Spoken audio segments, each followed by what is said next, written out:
Mr. President, Your Excellencies, distinguished delegates, ladies and gentlemen. First, let me thank the committee and the Bureau for accommodating me to report today because of flight delays yesterday. I appreciate very much the flexibility that you have shown. I have the honor to present today my second report to the General Assembly. I would like to start by expressing my gratitude to numerous states, indigenous peoples, and others for the support they have provided as I have carried out my mandate accorded to me by the Human Rights Council over the past year, my first as Special Rapporteur. I dedicate the thematic section of the present report to an analysis of international investment agreements and investment clauses of free trade regimes and their impacts on the rights of indigenous peoples. This I view as a starting point for that issue, which I intend to pursue because of its continuing importance throughout the course of my mandate. The report discusses a number of areas of concern relating both to direct violations of the rights of indigenous peoples and the systemic impact of those regimes on their lives and communities. Investment clauses of free trade agreements and bilateral and multilateral investment treaties, as they are currently conceptualized and implemented, have actual and potential negative impacts on indigenous peoples' rights, in particular on their rights to self-determination, lands, territories and resources, participation and free prior informed consent.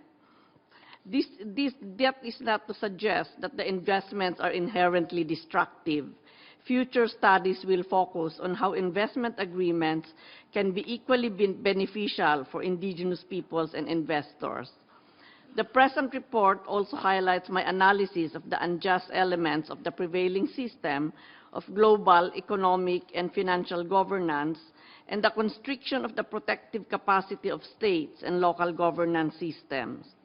It discusses how indigenous peoples, as some of the most marginalized in the world, bear a disproportionate burden of a system that contains systemic imbalances between the enforcement of corporate investors' rights and human rights.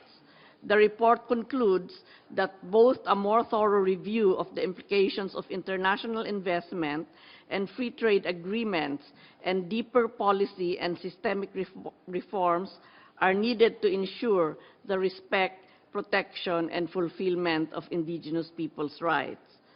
Mr. President, international investments are designed to protect foreign investors and their interests within states hosting investment projects.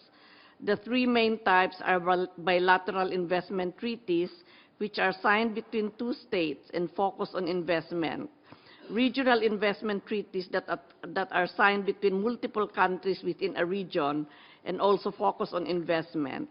And provisions within multilateral and plurilateral trade and investment agreements, which contain clauses on both investment and free trade, such as the North American Free Trade Agreement or the Trans-Pacific Partnership Agreement, which was concluded recently. One significant feature of investment in free trade agreements are provisions for the establishment of investor-state dispute settlement mechanisms. Those allow investors to challenge states for perceived violations of their rights under international investment agreements within binding arbitration mechanisms. Investors have direct access to such mechanisms with regard to any dispute that may arise within the context of international investment agreements and are not obligated to exhaust domestic remedies beforehand, thereby eliminating any form of judicial review. The non-judicial tribunals can award compensation with no limitation to investors if the state is judged to have violated clauses in the investment treaty. Some 78% of the known 608 investor-state dispute settlement claims brought against 101 countries have been against less developed countries. In 2014, the most challenged state practices under investor-state dispute settlement proceedings are cancellations or alleged violations of contracts or concessions and revocations or denials of licenses and permits. A strong link to lands, territories, and natural resources is a characteristic commonly associated with indigenous peoples, as outlined in Articles 8, 25, 26, 29, and 32 of the UN Declaration on the Rights of Indigenous Peoples. Indigenous peoples have rights to the lands, territories, and resources that they have traditionally owned, occupied, or otherwise used or acquired, as well as the right to own, use, develop, and control such resources.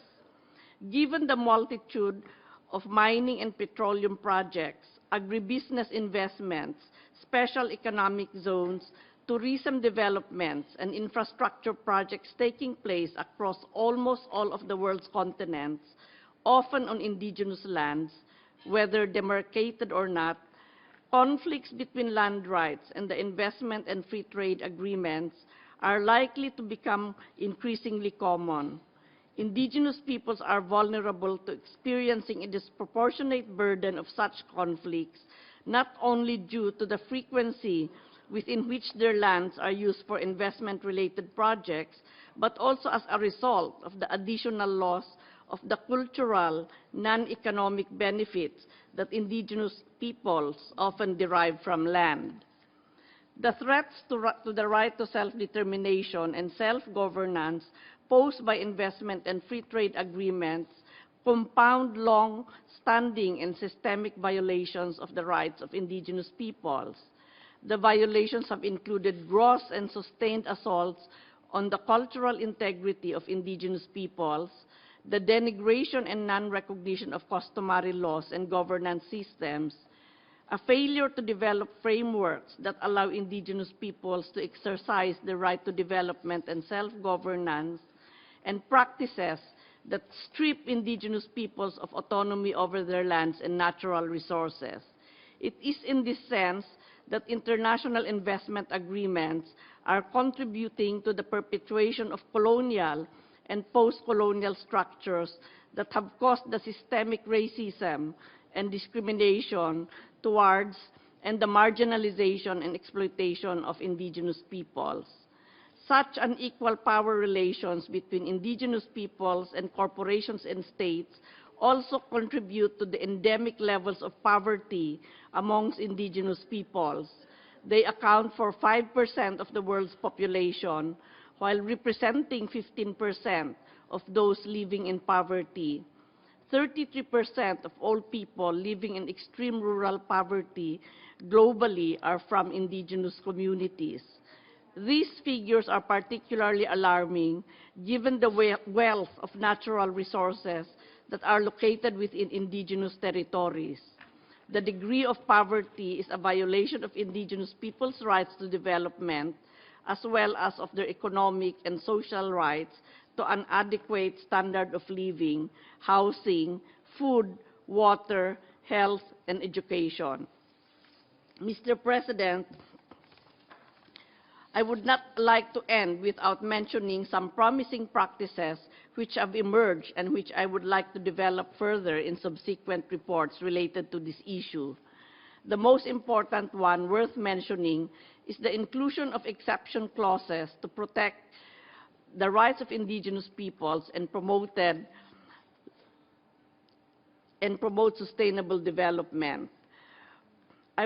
Finally, I would like to conclude by mentioning that in addition to conferences and official country missions which I took part in since my last oral presentation to the General Assembly last year, I also took part in meetings on how to follow up on the outcome document of the WCIP, whose main call is to strengthen the mandate of the expert mechanism on indigenous people's rights.